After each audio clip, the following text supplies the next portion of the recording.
الحمد لأهله والصلاة على أهلها أما بعد. معززو ډیر خلک دغه سوال کوي چې سنیک ویډیو په نامې باندې یو اپلیکیشن موبایل کې استعمالیږي، آیا د دې اپلیکیشن استعمال څنګه ده او د دې اپلیکیشن په ذریعه سره بعض خلک پیسې ګټي، آیا دغه پیسو ګټل هغه څنګه دي؟ الجواب وبالله التوفیق.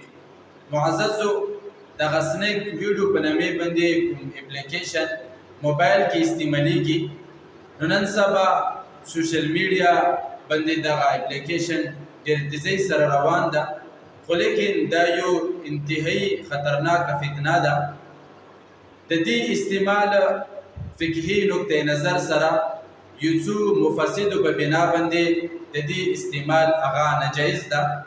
اول دا ده چې په دې کې د جاندار اشیاء او تصویرونه جوړیږي او هغه تصویرونه نه بیا ویډیو جوړیږي، نو دغه ویډیو خلک بیا په دې اپلیکیشن کې اپلوډ کوي، یعنی شیر کوي. دویم دا چې په دې کې ډېرې داسې ښځې هغوی بېهوده ویډیو جوړوي، نو دغه ویډیو هغوی بیا په دې اپلیکیشن کې اپلوډ کوي او خلکو سره شیر کوي. دریم دا چې په دې کې نامحرم ته لیدل دي او نامحرم ته لیدل هم ګناه ده. څلورم دا چې په دې کې میوزیک او ګانو استعمال هغه عام ده، یعنی هر ویډیو کې اکثر دغه میوزیک او دغه ګانې هغه استعمالیږي.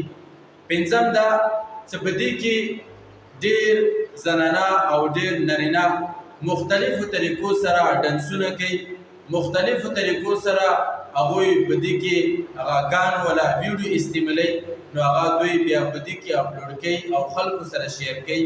او شپږم دا چې ډېر خلک هغه د بعضو خلکو په دې کې مذاق وړو کوي، نو دغه ټول اشیاء هغه شرعاً ناجایز دي.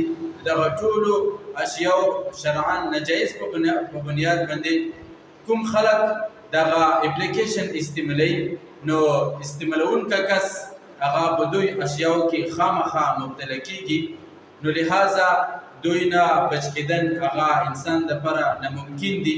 نو دغو امورو په لحاظ سره دغه اپلیکیشن استعمالول هغه ناجایز دي او دوی باندې کومې پیسې خلک ګټي، هغه پیسو ګټل هم ناجایز دي. والله اعلم.